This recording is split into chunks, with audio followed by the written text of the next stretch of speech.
Selamat pagi anak-anak, masih bertemu dengan Bapak, Pak Rudi Monangan Syariat atau Pak Rai dalam pelajaran Fisika kelas 10. Di pertemuan kita hari ini, kita masih melanjutkan materi kita tentang usaha dan energi ya. Lanjut ke energi potensial pegas. Ketika bahan elastis diberi regangan, maka pada bahan tersebut akan timbul energi potensial. Namanya apa? Energi potensial pegas. Seperti itu nak ya. Nah misalnya karet atau pegas yang direntangkan akan memiliki energi potensial. Ngerti ya? Jadi ketika kita tarik kan dia akan balik lagi. Nah berarti ada energi di situ kan. Ada energi apa? Energi potensial pegas atau energi potensial karet. Itu pun bisa. Jika gaya yang diberikan hilang, energi potensial pegas akan berubah menjadi energi kinetik. Ngerti kan maksudnya nak? Kan dia bergerak. Ketika bergerak, jadi energi potensial pegas itu akan berubah menjadi energi kinetik. Kenapa? Karena dia bergerak. Ingat, kalau benda bergerak berarti punya kecepatan. Kalau punya kecepatan berarti punya energi kinetik. Gitu ya.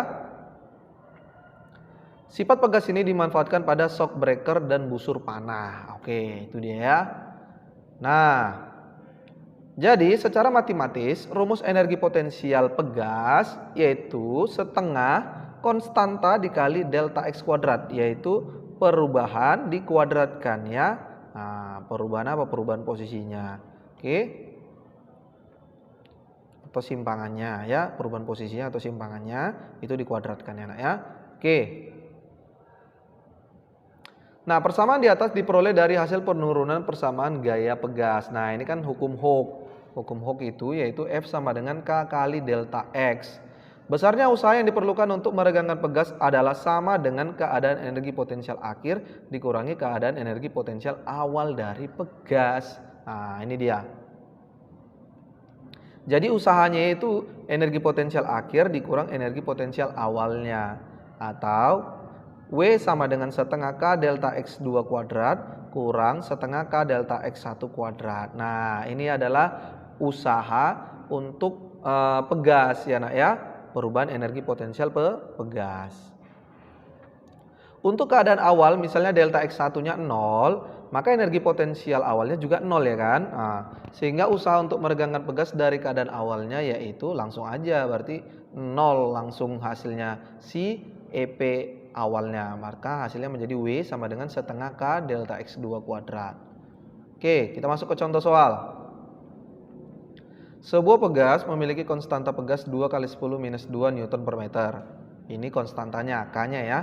Jika pegas tersebut ditarik hingga bertambah panjang 20 mm. Berapa besar energi potensial pegas sebelum dilepaskan? Nah, ini sebelum dilepaskan ya, energi potensialnya. Nah, seperti ini gambarnya.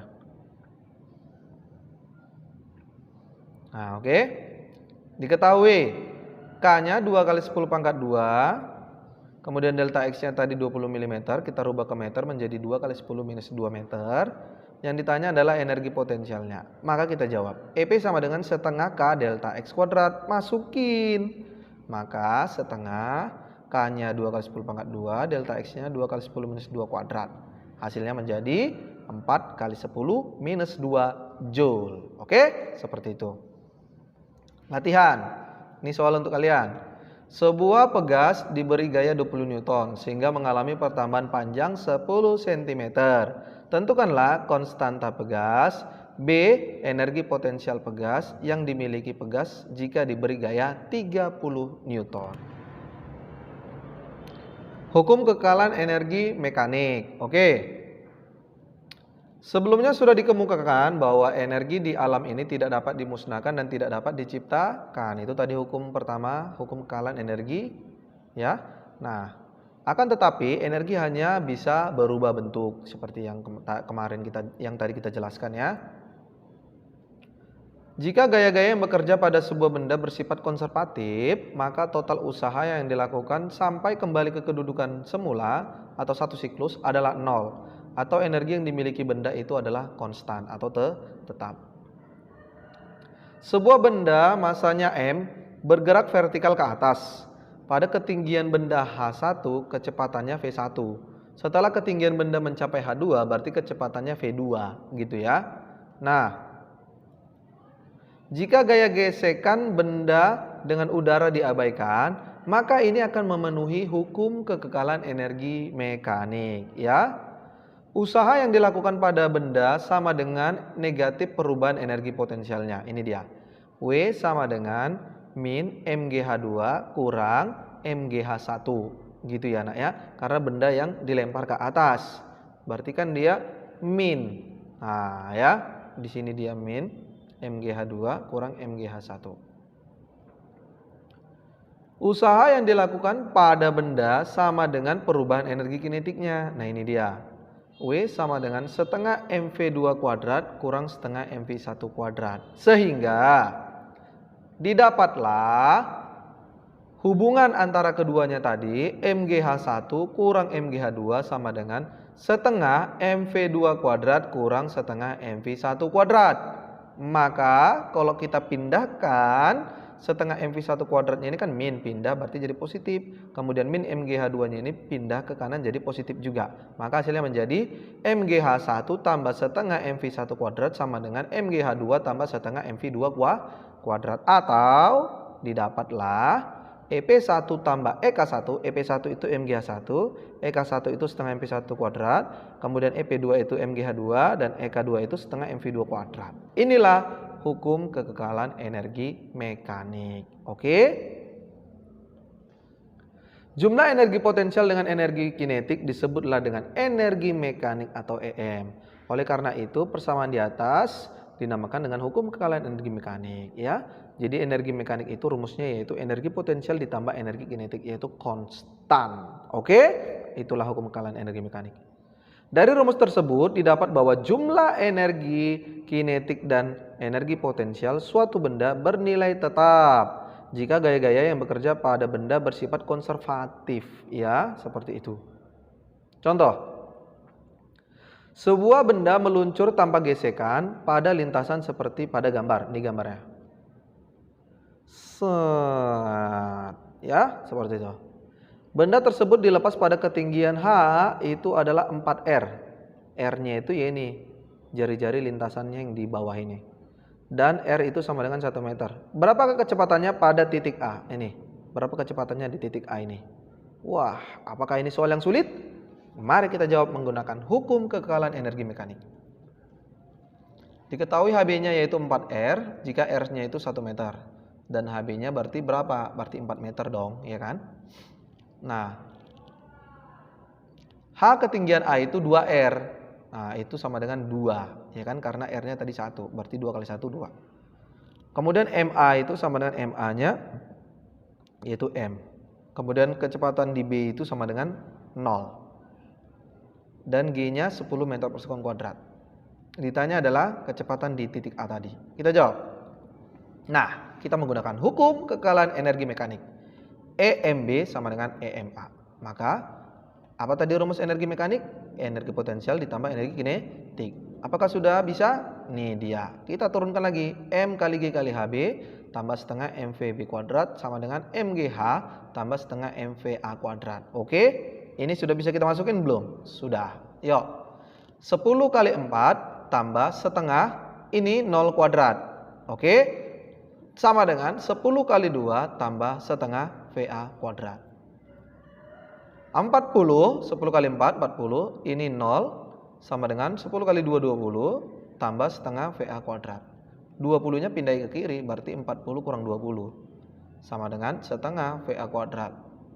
Atau setengah VA kuadrat sama dengan 20. Maka VA kuadrat sama dengan pindah kali silang, 2 kali 20. 2 kali 20, 40. Karena ini masih kuadrat, maka diakarkan. Akar dari 40 yaitu 2 akar 10 meter per sekon. Seperti itu, nak ya. Latihan. Oke, ini. Sebuah balok bermasa 500 gram bergerak pada permukaan datar licin dengan kecepatan 2 meter per sekon. Menumbuk sebuah pegas yang salah satu ujungnya terikat pada sebuah tembok. Nah, lihat gambar ini. Apabila pegas memiliki kekakuan atau tetapan pegas, konstanta pegas, yaitu 200 Newton per meter, berapakah perubahan panjang pegas ketika benda berhenti? Oke, ini dia ya. Yang kedua, Sebuah balok massa 1 kg terletak pada ujung sebuah pegas diam dalam keadaan setimbang yang diletakkan vertikal di atas lantai. Apabila pegas memiliki tetapannya 400 Newton per meter, berapakah perubahan panjang yang terjadi pada pegas ketika balok dilepas dan mengenai ujung pegas? Oke, sekarang kita lanjut ke daya. Dua orang anak A dan B dapat memindahkan meja sejauh 5 meter. Akan tetapi dalam memindahkan meja itu si A dapat melakukan lebih cepat daripada si B. Kenapa? Dapat dikatakan bahwa daya si A lebih besar daripada daya si B. Kenapa? Karena dia lebih cepat. Oke. Jadi daya itu apa? Daya itu adalah kecepatan melakukan usaha atau daya persatuan waktu. Oke? Jadi dirumuskanlah P sama dengan W per T. Usaha dibagi waktu. Nah ini dia. Jadi daya itu satuannya joule per sekon atau watt. Nah ini kan sering di lampu. Sekian watt berarti itu dayanya. Oke. Satuan lain daya yang sering dijumpai dalam kehidupan sehari-hari itu adalah misalnya nih HP. Nah ini pasti sering nih. Kalau di charger itu HP. Horsepower. DK daya kuda. PK pardon crack. Dengan 1 HP, 1 DK, 1 PK itu sama dengan 746 watt. Ini konversi satuannya. Oke? Dari rumusan daya dapat disimpulkan bahwa daya jika dikalikan satuan waktu S menghasilkan satuan watt sekon. Nah, itu sama dengan joule yang merupakan satuan dari energi. Dari sini muncullah satuan energi yaitu kWh, ya, kilowatt hour. 1 kWh itu sama dengan 10 pangkat 3 kali 3600 watt sekon atau 3,6 kali 10 pangkat 6 joule. Itu dia ya. Contoh. Sebuah mesin menghasilkan daya 2000 watt. Ini dayanya P-nya. Berapakah kerja, berarti usaha, yang dihasilkan oleh mesin itu selama 1 jam? 1 jam itu berapa sekon? 3600 sekon. Oke. Kita jawab, P tadi kan W per T, maka W sama dengan P kali T. Udah bisa dimasukin? Sudah. P-nya 2000 watt, waktunya 3600 sekon. Maka didapat hasilnya 7.200.000 watt sekon ya, atau 7.200.000 joule. Watt sekon itu ingat sama dengan watt sekon joule. Oke, itu sama aja. Latihan. Air terjun setinggi 10 meter mampu mengalirkan air sebanyak 10 meter pangkat 3 atau 10 meter kubik dalam 1 detiknya. Air tersebut digunakan untuk memutar sebuah kincir yang dihubungkan dengan sebuah generator atau genset. Apabila G-nya 10 meter per sekon kuadrat, berapakah besarnya energi yang diterima generator setiap sekon? Yang kedua, sebuah mobil Ferrari yang masanya 300 kg dijalankan dari keadaan diam dengan percepatan 3 meter per sekon kuadrat selama 10 sekon. Berapakah daya mesin mobil untuk bergerak dalam waktu itu? Oke, baik. Mungkin itu saja materi kita pada hari ini. Semoga kalian dapat memahaminya. Ingat, semua soal-soal yang ada dalam video ini kalian kerjakan di buku latihan, kemudian kalian kumpulkan di classroom. Demikian pertemuan kita hari ini. Bapak sudahi. Selamat pagi.